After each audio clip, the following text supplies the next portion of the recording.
Assalamualaikum warahmatullahi wabarakatuh. Perkenalkan, nama saya Hanifah Ainora dengan NIM 21042150. Tugas ini saya buat dalam rangka memenuhi tugas mata kuliah Sistem Hukum Indonesia dengan dosen pengampu Bapak Aldri Frinaldi, SH, MHum, PhD, yaitu mengenai sistem hukum dunia. Yang pertama yaitu sistem hukum Anglo-Saxon. Sistem hukum Anglo-Saxon adalah suatu sistem hukum yang didasarkan pada jurisprudensi, yaitu keputusan hakim terdahulu yang kemudian menjadi dasar putusan hakim-hakim selanjutnya. Contoh negara yang menganut sistem hukum Anglo-Saxon adalah Britania Raya, Irlandia, Amerika Serikat, dan Australia.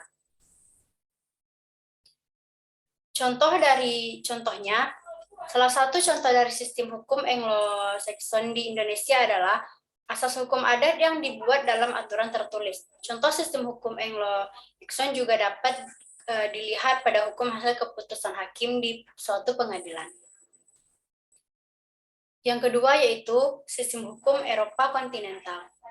Sistem hukum Eropa kontinental merupakan suatu sistem hukum dengan ciri-ciri adanya berbagai ketentuan-ketentuan hukum dikodifikasi atau dihimpun secara sistematis yang akan ditafsirkan lebih lanjut oleh hakim dalam penerapannya. Karakteristik sistem hukum Eropa kontinental. Yang pertama yaitu memiliki kodifikasi. Yang kedua, hakim tidak terikat pada presiden. Yang ketiga, sistem peradilan bersifat inkuisitorial. Selanjutnya, pembagian hukum Eropa kontinental. Yang pertama yaitu hukum privat mencakup peraturan hukum yang mengatur hubungan antara individu-individu dalam memenuhi kebutuhan hidupnya. Yang kedua yaitu hukum publik mencakup peraturan yang mengatur kekuasaan dan kewenangan penguasa atau negara serta hubungan antara masyarakat dengan negara. Yang kedua yaitu positif dan negatifnya dari sistem hukum Eropa kontinental.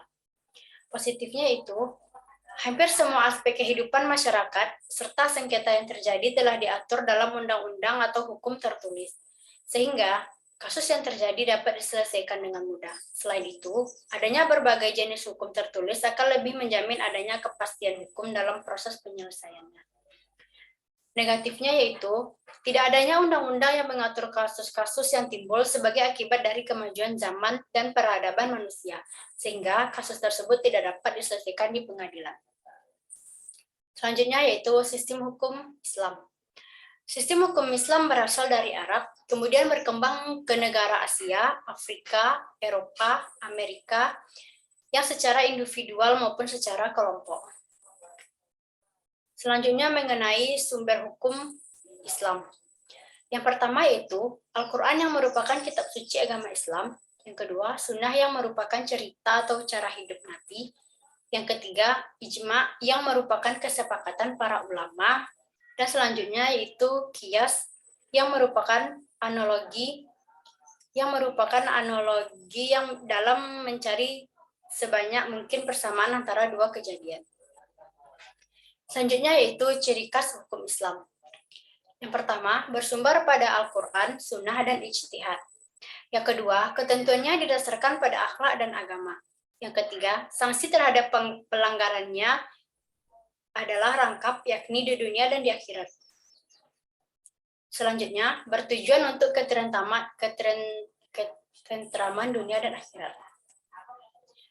Selanjutnya yaitu sistem hukum komunis. Sistem hukum komunis adalah ideologi ekonomi dan politik yang mengaplikasikan sistem tanpa kelas dan membuat negara mengatur alat produksi yang dimiliki secara komunal, yang berlawanan dengan paham demokrasi liberal dan kapitalisme yang memiliki tujuan untuk menggantikan kepemilikan pribadi dengan kepemilikan bersama terhadap alat produksi. Selanjutnya, sistem hukum campuran.